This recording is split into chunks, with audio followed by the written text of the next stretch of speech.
नमस्कार, हरे कृष्णा, जय श्रीराम. पुन्हा एकदा तुम्हा सर्वांचे स्वागत आहे माझ्या YouTube चॅनल ॲस्ट्रो विज्ञान यावरती. मागील 2 व्हिडिओजमध्ये आपण ॲस्ट्रोलॉजी किंवा ज्योतिषाच्या बेसिक्सपासून सुरुवात केलेली आहे. ज्यामध्ये आपण ज्योतिषाचे घटक कुठले-कुठले आणि ज्योतिषाची पार्श्वभूमी काय याबद्दल थोडक्यात जाणून घेतले. आता ह्या व्हिडिओपासून आपण कुंडली कशी दिसते, कुंडलीमधील घटक काय-काय असतात म्हणजे कसे-कसे दिसतात, कुंडलीमधील घरे कसे मोजायचे ह्याबद्दल जाणून घेणार आहोत. तर पुढे जाण्याआधी सर्वांना विनंती आहे, की त्यांनी या चॅनलला सबस्क्राईब करावे, जास्तीत जास्त लोकांना याबद्दल माहिती द्यावी, जेणेकरून जास्तीत जास्त लोकांना ज्योतिषाची माहिती कळेल.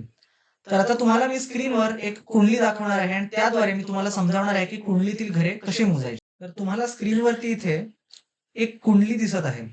तर ही कुंडली कशी दिसते, तर ह्या संपूर्ण कुंडलीचा जर तुम्ही आकार बघितला, तर यामध्ये वेगवेगळे सेक्शन्स आहेत किंवा असे रेघांनी पाडलेले आकार आहेत, काही चौकोनी आहेत, काही त्रिकोण आहेत आणि ह्या सगळ्यांनी मिळून एक अशी कुंडली तयार झालेली आहे.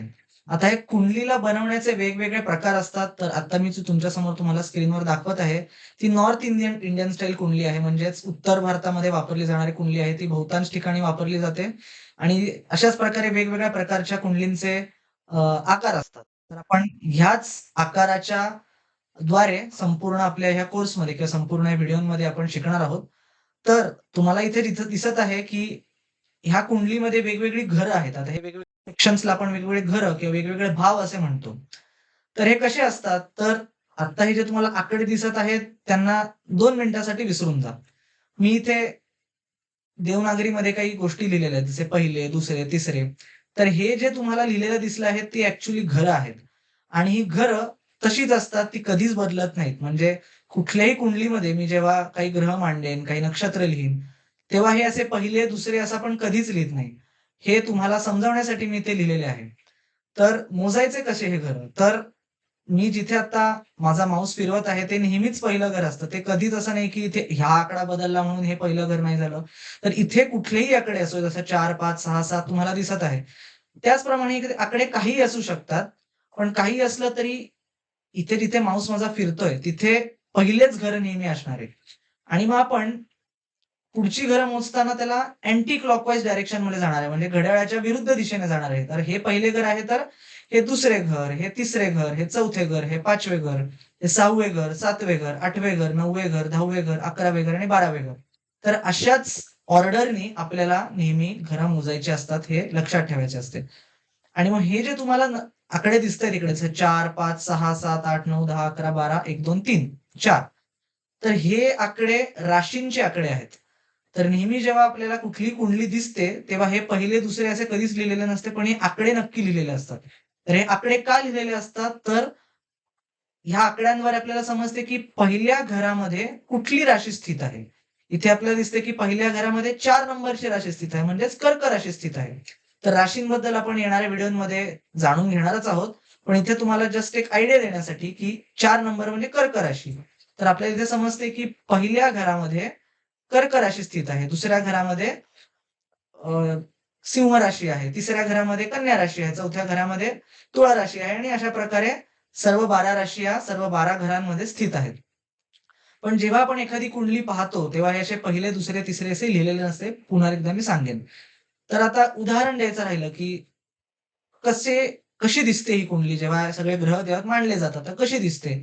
तर एक उदाहरण आपण इथे बघणार आहोत, की ही प्रभू श्री रामचंद्रांची कुंडली आहे. तर ह्या प्रभू श्री रामचंद्रांच्या कुंडलीमध्ये हे 12 घरांमध्ये हे 9 ग्रह असे बसलेले आहेत.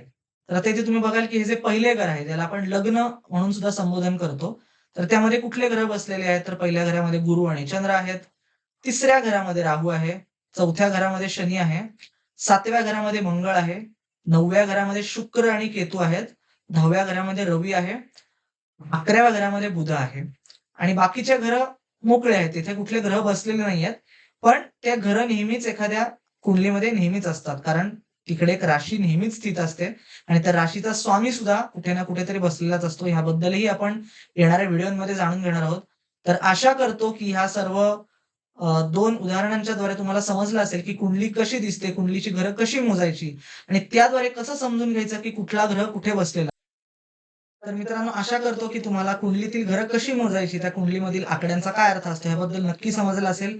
यामध्ये मी तुम्हाला एक गोष्ट नक्की सांगेन, की काही गोष्टी कुठल्याही सब्जेक्टमध्ये, कुठल्याही विषयामध्ये या पाठच करावे लागतात. त्याला कुठलाही दुसरा उपाय नसतो. तर त्याचप्रमाणे या छोट्या-छोट्या गोष्टी माझ्या YouTube व्हिडिओजद्वारे मी तुम्हाला सोप्या करून देणार आहे, जेणेकरून तुम्हाला त्या आरामात पाठ होतील आणि पाठ झाल्यानंतर तुम्हाला ज्योतिषाच्या पुढच्या टप्प्याला जायलाही खूप मदत होईल.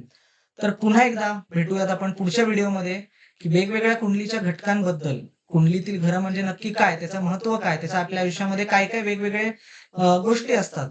हे जाणून घेणार आहोत पुढच्या व्हिडिओमध्ये. तोपर्यंत धन्यवाद. अजूनही जर तुम्ही व्हिडिओला लाईक केलं नसेल तर लाईक करा, चॅनलला सबस्क्राईब करा आणि हा चॅनल जास्तीत जास्त लोकांपर्यंत पोहोचवा. हे व्हिडिओ जास्तीत जास्त लोकांना शेअर करा, जेणेकरून लोकांना या ज्योतिषाच्या बेसिक्स बद्दल आणि ज्योतिषाशी जोडल्या जाण्याची एक चांगली लिंक मिळेल आणि त्याद्वारे आम्ही जास्तीत जास्त लोकांपर्यंत पोहोचू शकू. धन्यवाद. हरे कृष्णा. जय श्रीराम.